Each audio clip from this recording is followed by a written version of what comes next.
following is my own true story from my personal experience. I do not speak on behalf of the United States Marine Corps or any other U.S. Marine. This is my own story. If your experience is different, I cannot speak on that. In this video, I'll be going over why mass punishment is one of the dumbest things that you can experience in the Marine Corps, or the military in general for that matter. But before we get into all that, I want to quickly say that this video is a big thank you for all the support and reaching 20,000 subs. I cannot tell you how grateful I am for every single one of you. And if any of you did miss the first 3 parts of my Marine Corps Chronicles, then please feel free to check that out too. I will link them down below. So, back to the topic of mass punishment. Mass punishment, also known as collective punishment, is when you punish a group of people for the actions of a few individuals. Now, I am not 100% opposed to this. There are cases where punishing someone for the actions of another does kind of make sense, right? Like if someone was caught, I don't know, cooking crack in their barracks room for a year and got caught, then their roommate can't really claim ignorance unless that roommate really wants to act like everyone else is just stupid. If your friend is, I don't know, setting a daycare on fire and you just sit there and watch, then I also believe you should hold some of that responsibility and share the blame. In other words, I am only for quote-unquote mass punishment if it is done on a small and reasonable scale. Now, some might argue that then it no longer becomes mass punishment, but the point is that there are ways to hold people accountable without just fucking everyone up. In the Marines, you will experience mass punishment pretty much throughout your entire career. Now, this is just speaking for myself, of course, and on the enlisted side, but I am sure that people who have been in the Marines or the military can relate to similar experiences. Generally speaking, the newer you are to the Marines, the more likely you are to experience mass punishment and just more of that dumb shit that comes with being mass punished. Once you start climbing the ranks, you still get involved sometimes in being mass punished, but it is nowhere near as bad as when you're like a fresh boot or just a newer Marine as like a private PFC and Lance Corporal. As a recruit in boot camp is essentially a mass punishment simulator, and I got nothing against mass punishment in boot camp, as the point of mass punishment in boot camp is to remind everyone that they are on a team. So the thing about mass punishment in the Marines is that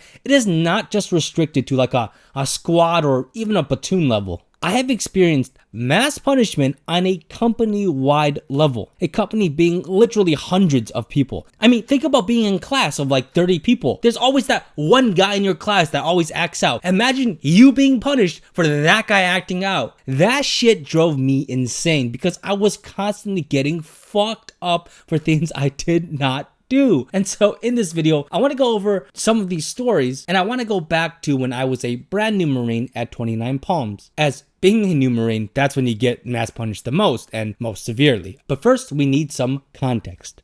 Firewatch in the Marines is essentially guard duty. As a junior Marine, you're usually either like standing at a post during Firewatch or walking rounds, which is what we call being a rover. That shit was not hard.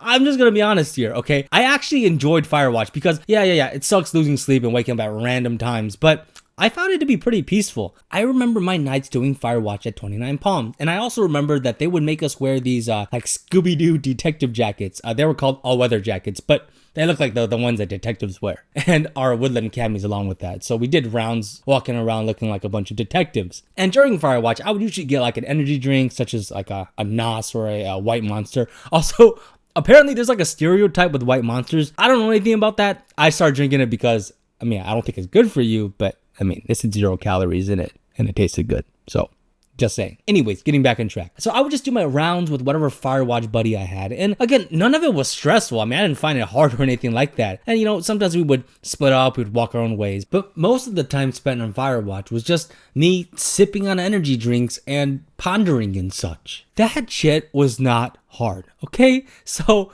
tell me why people would always fuck up being on Firewatch. I remember one night, I had just gotten off of a Firewatch shift early in the morning. It was probably like 2, 3 a.m. I forget the exact time. It's been a while, but it was one of those like witching hour horror movie time Firewatch shifts. There wasn't really much going on, and pretty much everyone was asleep, which for a Firewatch shift was awesome because you didn't have to deal with people like jumping off balconies or smashing in barracks room windows for fun. That was not a joke, by the way. So the shift that relieved me also did not have much going on. They just had to like walk around for a few hours and that was it. So I get back to my room, change into my sleeping gear, do my night hygiene and all that stuff. And I'm looking at my phone and about to tuck myself in when suddenly I hear shouting. Now, keep in mind, it has not been an hour since my Firewatch shift ended. And now I hear a bunch of people screaming, mass formation, mass formation. I see a flashlight, like someone's waving a flashlight through my my barracks room window. And then I hear like bang, bang, bang. And now everyone in my barracks room is awake, right? We all hear mass formation, mass formation. We didn't have time to put on our camis, so all of us just kind of just leave our rooms with all of our sleeping gear on. Also, keep in mind that this was wintertime in 29 Palms. 29 Palms is a desert, but the desert does get cold at night, and it's like a very dry coldness, which is so ass to be out in without at least a jacket. And I was in like a green t-shirt and green like running shorts with this thin ass polyester sweat top on top. And before someone says I don't know what real cold is like because I was in California, I grew up in Illinois, all right? I grew up in a place where some years it was like -30 Fahrenheit with wind chill. So as my roommates and I are leaving the room, we see everyone in all of Bravo Company coming out of their rooms too. Again, everyone's being called to a mass formation. We are all tired, we're all pissed off, and we're just wondering what the hell is going on. We make our way to our usual formation spot, which is like, there's like this big parking lot right next to the barracks room, like next to our building complex. And we start forming up. And I'm thinking like, yo, this chain of command has to be rage baiting me, bro. Like, there ain't no way on a random ass weekend they have all of us just standing outside in the middle of the freezing cold in fucking like shorts. And I gotta be up in PT in like a few hours. We gotta do like ammo can runs or something in a few hours. Like, I do not want to do that shit sleep deprived. Finally, when the entire company gets formed up, some sergeant, or he might have been a sergeant, he might have been a staff sergeant, but whatever, he starts explaining what happened. Apparently, after my Firewatch shift, the group that relieved me did their rounds for about half an hour before they hid back in their barracks room to take a nap or sleep. Now, I'm not gonna pretend like this is the first time I've seen something like this happen, but usually you don't do it right on the start of your shift. And what happened was the NCO in charge noticed that he started seeing less and less Marines doing their rounds around the barracks. Again, rovers walk around the barracks complex. He stands outside in the courtyard, like between all the buildings, and he stares at each of the barracks rooms, which should have had Marines walking in circles and doing rounds in. And it doesn't take, I don't remember the exact time, but it doesn't take that long to walk a full circle. And he notices that some buildings have nobody walking around, even after like 15 minutes of standing and staring. So he ends up calling back all the rovers via a messenger back to the duty desk to take count. Well, the people skating their shifts obviously don't get the word of returning to the duty desk, and they think that they can just pop out like an hour before their Firewatch shift ends and then blend in with everybody else. By the way, these Firewatch rosters change pretty often. There's no like massive group chat for each Firewatch shift, if that makes sense. So you can't just instantly communicate with anyone. Sometimes an NCO would like make a small group chat, but usually people don't do that because you have like 60,000 group chats. Anyways, so as the duty NCO is taking count, he notices that he is missing like half the rovers. Now, those rovers could have been hiding in any room. And so why mass formation was called does make sense. But what comes next does not make sense. After this duty NCO explains what happened, some other dude, and by the looks of him, he was like a senior NCO or something. Again, I couldn't see, I was in the back of the formation, all right. But he starts screaming at us, the entire company. Again, I'm in the back of the formation listening to what he's saying, and it's not really that hard because he's screaming, although I can barely see him. And this dude was about to give himself hemorrhoids with how angry he was. He was like,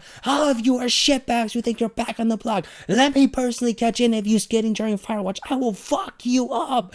Dude screams for probably 5 minutes straight at all of us. And he ends with, what did I say about policing your own? None of you are getting libo this weekend. Mass formation on Saturday. In camis, none of you better be off base. I'm standing there now, pissed off. Because again, I'm cold, I'm tired, I need to be up for PT. And now I find out that my ass doesn't even get the weekend off because one of the dumbest excuses for mass punishment is used. Police your own. Again, I agree with that statement on a scale that makes sense. But why in the flying rat fuck am I getting punished and blasted because some assholes didn't want to do their Firewatch shifts? I did mine. And also, I don't know these people. I don't know their names. I've never seen them before in my entire life. Bravo Company, the company I was in for comm school, is huge. Am I a god? Was that supposed to turn on spectator mode in real life? How was I supposed to know that half of the Firewatch left and hid in their rooms? They didn't come to my room. And you know what the worst part is? Some variation of mass punishment happened literally every week I was there. Because when you get a bunch of fresh high school graduates in a desert in the middle of nowhere with nothing but time on their hands and no car, crazy things start happening. Every single week, I was getting fucked up because someone in our company was always doing something stupid. Fights, drunk fights, underage drinking drunk fights, DUIs, damage of government property akin to arson. You name it, I guarantee some variation of it happened while I was a junior Marine in 29 Palms. The worst thing about mass punishment in the Marines is that it is implemented in the dumbest way possible. And it is truly one of the worst things experienced in the military, obviously dying and stuff, but you know what I mean. If you start punishing everything and everyone on an unreasonable scale for the actions of a few individuals, it does not create unit cohesion or a desire to quote unquote police your own. All it does is make Marines that want to do the right thing just stop caring. And the lesson in all this is that when I eventually climbed the ranks and became an NCO myself as both a corporal and a sergeant, I never mass punished anyone. I never forgot what it felt like to be on the shit end of mass punishment. And my advice to anyone in any leadership position is that mass punishment should be a last resort, if even used at all. I promise you that you can only use mass punishment so many times before it backfires and nobody gives a fuck anymore. This is my Twitch, by the way. I plan on streaming in the future, although not right now because I've got some stuff going on in my personal life that limits my time. But in the future, this is where I'll be streaming. Hope to see you there, and thank you again so much for watching. Take care, and I appreciate every single one of you, and bye.